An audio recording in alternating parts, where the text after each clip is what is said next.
যখন আমি যাই মাঝে মাঝে একটা মেয়ে দেখতে পাই, ও আলতা রাঙা পাই, আবার নূপুর পড়েছে, ভোরকা পরা মেয়ে পাগল করেছে, একটা ভোরকা পরা মেয়ে পাগল করেছে। আপনি যদি গান না করতেন তাহলে আপনি কি হইতেন? গান না হলে তো মাদ্রাসায় পড়াশোনা করছি, মৌলানা হইলাম বলে।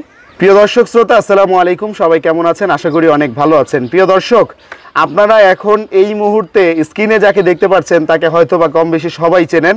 তার নাম হচ্ছে শিল্পী শরীফ উদ্দিন। প্রিয় দর্শক, হয়তো বা নাম শোনার সাথে সাথে এবং তার ফেসটা দেখার সাথে সাথে বুঝে গিয়েছে। তো আজকে আমরা তার একটি ইন্টারভিউ নিব, জানবো জানা এবং অজানা অনেক কথা। আসসালামু আলাইকুম। ওয়ালাইকুম সালাম। কেমন আছেন ভাইজান? জি আলহামদুলিল্লাহ ভালো, আপনি ভালো আছেন? জি আলহামদুলিল্লাহ ভালো আছি। ভাইজান, আপনি সর্বপ্রথমে আপনার পুরো নামটা একটু আমাদেরকে বলবেন। আমার নাম শরীফ উদ্দিন। আচ্ছা। তারপরে যে মাঝবান্ডার থেকে আমার একটা নাম আসছে, আবার শরীফ উদ্দিন ভান্ডারিও কেউ বলে, শরীফুদ্দিন ভান্ডারিও কেউ বলে। আচ্ছা, আপনি তো মূলত হচ্ছে একজন গানের মানুষ। জি জি। কত সালে আপনি গানে আসলেন? আমি 2000-এ গানে আসলাম। 2000 সালে গানে আসছেন? জি জি। আচ্ছা, আপনার প্রথম গান কি ছিল? আমার প্রথম গান ছিল প্রাণের মুর্শিদ। প্রাণের মুর্শিদ। প্রাণের মুর্শিদ। আচ্ছা, প্রথম প্রাণের মুর্শিদ না, প্রথম ছিল আমার ইসলামিক গজল।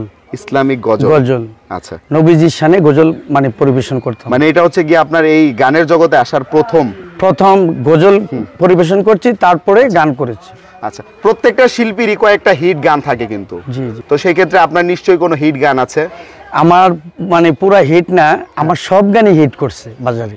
মানে আপনি যে কয়টা গান করছেন প্রত্যেকটা গান হিট করছে। প্রিয় দর্শক শ্রোতা, আপনারা যারা তার গান শুনেছেন তারা হয়তো বা এই বিষয়টা জাজ করতে পারছেন যে আসলেই তার গানগুলো হিট ছিল কিনা।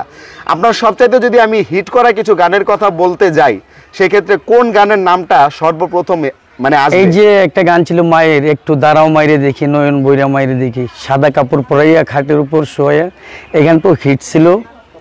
তারপর দক্ষিণীর দয়াল রে তুমি কাঙ্গালের দরদি, আর কত কান্নাই বা ল্যাংটা আমি অপরাধী। তারপরে ছিল ভান্ডারের ভান্ডারি মৌলা গুলাম রহমান, তোমার রহমতের ভান্ডার হতে কিছু করে দেন। তারপরে তো এই মডেলিং গান হলো ও বন্ধু লাল গোলাপি, বুকরা ফোরামি। আচ্ছা, আমি এই দিক থেকে যদি বলি সবচাইতে হিট গান মানে ইয়াং ছেলেপেলে থেকে শুরু করে, কারণ তখন কিন্তু আপনার একটা ইয়াং বয়স ছিল, যদিও ভাই এখন আপনি এর মোটামুটি বয়স হয়েছে, আপনি এখন সন্তানের বাবা হয়েছেন। আমি জানি না আপনার নাতিপুতি হয়েছে কিনা। নাতিপুতি আছে আপনার? না না না। আচ্ছা, নাতিপুতি হয় না এখনই, তবে আপনার সন্তানের বাবা হয়েছেন। তবে এখন আগের মতোই বয়সটা নাই। তো যখন আপনি ইয়াং ছিলেন তখন আপনার ইয়াং ভক্তরা কিন্তু একটা গান কিন্তু সবসময় গাইতো, ওই পথে যখনই আমি যাই মাঝে মাঝে একটা মেয়ে দেখতে পাই। এই গানটা কিন্তু অনেক হিট গান ছিল। এটা ছিল আমার হাসান মতিউর রহমান ভাই, যে মানে গানটা করেছিল। জি, হাসান মতিউর রহমান যে গীতিকার, উনি আমার ভাই, বড় ভাই, উনি গানটা করেছিল। এই পথে যখন আমি যাই মাঝে মাঝে একটা মেয়ে দেখতে পাই, আলতারাঙ্গা ভাই নূপুর পড়েছে, বোরকা পরা মেয়ে পাগল করেছে। এটা তো অনেক মানুষ মানে অনেক বাংলাদেশ না, অল ওয়ার্ল্ডে এই গানটা মানে হিট করেছে। এখন আপনি একটু বলেন, বর্তমানে এখন এই মুহূর্তে আপনি কোথায় আছেন? এখন আমি আমার বাড়ির ছাদের উপরে আছি। আপনি আপনার বাড়ির ছাদের উপরে আছেন? এই জায়গাটা কোন জেলার ভিতরে পড়ছে? এটা ব্রাহ্মণবাড়িয়া ডিস্ট্রিক্ট, শিমরালকান্দি। আচ্ছা, বেসিক্যালি কি আপনি কি গ্রামেই থাকেন এখন? হ্যাঁ, আমি এখানেই থাকি, ব্রাহ্মণবাড়িয়াতে থাকি। আচ্ছা, তো একটা কথা আসলে অনেক দর্শকদের অজানা, সেই অজানা কথাটাই আজকে আপনার মুখ থেকে আমরা শুনবো।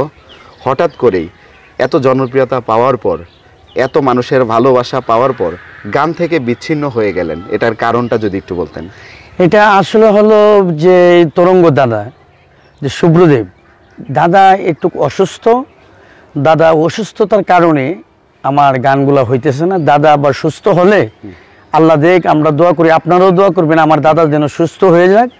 আমার দাদা যদি সুস্থ হয়ে আবার পূর্ণাঙ্গভাবে আমার গান করাবে ইনশাল্লাহ। মানে আবার নতুন করে আপনি আর যারা আমার গান করতে চান আপনারা আমার সাথে যোগাযোগ করবেন। আমি গান করতে ইচ্ছুক, আমি মানে গানের পাগল, আমি গান করতে ইচ্ছুক। আপনারা যারা গান করতে চান আমার সাথে যোগাযোগ করবেন, আমি গান করব। রিসেন্টলি কি কোনো কাজ করা হয়েছে আপনার? ইমিডিয়েটলি কোনো কাজ করা হয়নি। ইমিডিয়েটলি করা হয়নি। লাস্ট মানে কোন গানটা আপনার রিলিজ হয়?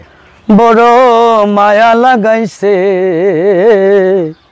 প্রাণ পাখি উড়ে যেতে চাই প্রাণ বন্ধুর কাছে, পিরিতে শেখাইয়া বন্দে পাগল বানাইছে বড় মায়া লাগাইছে প্রাণ পাখি উড়ে যেতে চাই প্রাণ বন্ধুর কাছে। এই গানটা বের হয়েছে। এমনিতে আপনি বিবাহ করেছেন কত সালে একটু বলেন তো একটু। বিবাহ করেছি প্রায় 2009-তে। 2009-তে মানে তখন আপনি রাতারাতি অনেক বড় একটা স্টার, ওই মুহূর্তে বিয়ে করেছেন। আচ্ছা, আপনার জন্মস্থান তো হচ্ছে ব্রাহ্মণবাড়িয়া। এই ব্রাহ্মণবাড়িয়ার লোকজনগুলো যারা আছে বেসিক্যালি এলাকাবাসী সহ শুরু করে, তারা আপনাকে কতটুকু ভালোবাসে? জি ইনশাল্লাহ অনেক আদর করে, অনেক মহব্বত করে, অনেক ভালোবাসে। আচ্ছা, তো সেই ক্ষেত্রে কি এরকম কি কখনো হয়েছে দেখা গেছে যেহেতু আপনি একজন মানুষ, তো আপনি ঘোরাফেরা করেন, বন্ধুদের সঙ্গে আড্ডা দেন বা আপনার এলাকার মানুষদের সঙ্গে আড্ডা দেন, কোন এক চায়ের দোকানে গেলেন, চা খেলেন, চা লাগে বিল দিতে গেলেন, বাট চারা বিল নিল না, ভাই শরীফ ভাই আমি আপনার কাছ থেকে বিল নিব, এমন অনেক হয়েছে, এমন অনেকই হয়েছে। তখন এই বিষয়গুলো আপনার কাছে কেমন লাগে? হ্যাঁ অনেক ভালো লাগে, আল্লাহর কাছে শুকরিয়া আদায় করি। আমার যে আল্লাহ এতটুকু নিছে, ঠিক আছে, আমি আল্লাহর কাছে শুকরিয়া আদায় করি যে মানুষ আমাকে এত ভালোবাসে। আচ্ছা ধরেন আপনি শিল্পী শরীফউদ্দীন যদি না হতেন, ধরেন আপনি গান করতেছেন, আপনি যদি গান না করতেন তাহলে আপনি কি হইতেন? গান না হলে তো মাদ্রাসায় পড়াশোনা করছি, মাওলানা হইলাম বলে।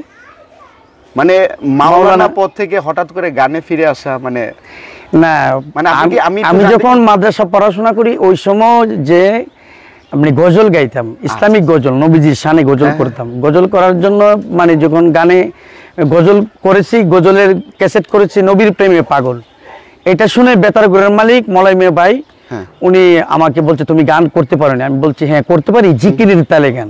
তো ওই প্রাণের মুর্শিদ জিকিরের তালে গান করছি। এভাবেই আমি যে মিডিয়াতে আসছি, এভাবেই আমি আস্তে আস্তে গান করতে করতে শিল্পী হইলাম। আচ্ছা আচ্ছা, তাহলে বেসিক্যালি এটা জানতে পারলাম যে শিল্পী শরীফউদ্দীন একজন মাদ্রাসার ছাত্র, আর আজকে বর্তমানে হচ্ছে আজকের শিল্পী শরীফউদ্দীন। তাহলে সেই ক্ষেত্রে সবকিছু মিলিয়ে আপনি শুরুটা ছিল গজল, বাট গজল থেকে হঠাৎ করে গানে চলে যাওয়ার কি এক্সট্রা কোনো কাহিনী ছিল বা কোনো গল্প ছিল? কোনো কাহিনী নেই। আচ্ছা, এমনিতেই চলে গিয়েছে। আচ্ছা, সবকিছু মিলিয়ে এছাড়া আমি যতটুকু জানি আপনার সম্পর্কে অনেক মানুষের অনেক ধারণা, সেটা অনেকে পজিটিভ ভাবে নেয়, অনেকে নেগেটিভ ভাবে নেয়। সবকিছু মিলিয়ে এই যে আপনাকে নিয়ে অনেকে যে আলোচনা সমালোচনা করে, তাদেরকে উদ্দেশ্য করে আপনি কি বলতে চান? এটা তো কিছু না, মানে যখন যারা মানে একটু সেলিব্রিটি লোক, এদের সম্পর্কে অনেক লোক অনেক কথা বলে, ঠিক আছে। আসলে আমার সম্পর্কে যারা বিভিন্ন কথা বলে এটা ঠিক না। আসলে আমার সাথে চলাফেরা করলে বুঝতে পারবে যে আমি আসলে কোন ধরনের, কোন রকম, ঠিক আছে। মানুষের আলোচনা এটা তো অনেক ধরনের, অনেক কথা বলবি, অনেক কথা বলবে, রাইট।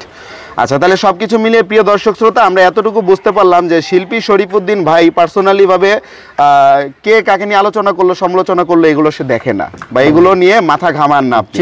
আচ্ছা, অনেক কিছু জানতে পারলাম। তো এখন ভাইজান, যদিও বা আপনি অনেক আগে অনেক গান করেছিলেন যেগুলো অনেক হিট ছিল, সেখান থেকে একটা গানের কিছু অংশ। এই পথে যখন আমি যাই মাঝে মাঝে একটা মেয়ে দেখতে পাই, ও আলতা রাঙা পাই, আবার নুপুর পড়েছে, ভোরকা পোড়া মেয়ে পাগল করেছে, একটা ভোরকা পোড়া মেয়ে পাগল করেছে।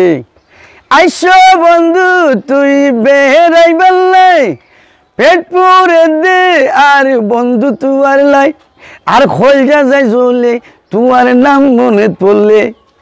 আইসো বন্ধু সাতগাছুর আর বাড়িতে, আইসো বন্ধু সাতগাছুর আর বাড়িতে।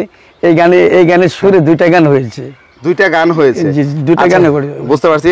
আচ্ছা, আমরা কিন্তু আপনাকে বিভিন্ন মাজারের গানে দেখেছি, ঠিক না? কোন কোন মাজারের গানগুলো করেছেন বেসিক্যালি? আমি তো বাংলাদেশ সবার গানই করেছি, শাহজালাল বাবা, শাহপরান বাবা, মোহসেন আউলিয়া বাবা ভান্ডারী, আহমদুল্লাহ মজভান্ডারী, তারপর গোলাম রহমান মজভান্ডারী, মুজিবুল বশর মজভান্ডারী, হাবিবুল বশর মজভান্ডারী। তাহলে সেই ক্ষেত্রে অনেক মাজারের গান আপনি করেছেন। হ্যাঁ, তো বেসিক্যালি অনেক মানুষ কিন্তু মনে করে আপনি যে কয়টা মাজারের গান করছেন আপনি নাকি সব মাজারের মুরিদ, এটা মনে করে।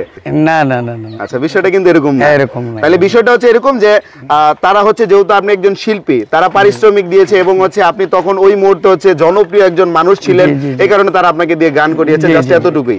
এছাড়া আপনি সবগুলো মাজারের মুরিদ নয়। সবগুলো মাজারের মুরিদ না হয় না, আমার সবগুলো মাজারের মাজারের ভক্ত আমি, মাজারের ভক্ত আমি কেন আমি তো গান করেছি, তাই আমিও ওনাদের ভক্ত। ওনাদের ভক্ত। হ্যাঁ। আচ্ছা, সবকিছু মিলিয়ে ধরেন এই যে আজকে আপনার একটা ইন্টারভিউ নিলাম, জাস্ট অনেকদিন পর আপনাকে মানুষ দেখলো, হ্যাঁ। দেশবাসী যারা আপনারা দেখতেছে এই মুহূর্তে তাদেরকে উদ্দেশ্য করে আপনি কি বলতে চান?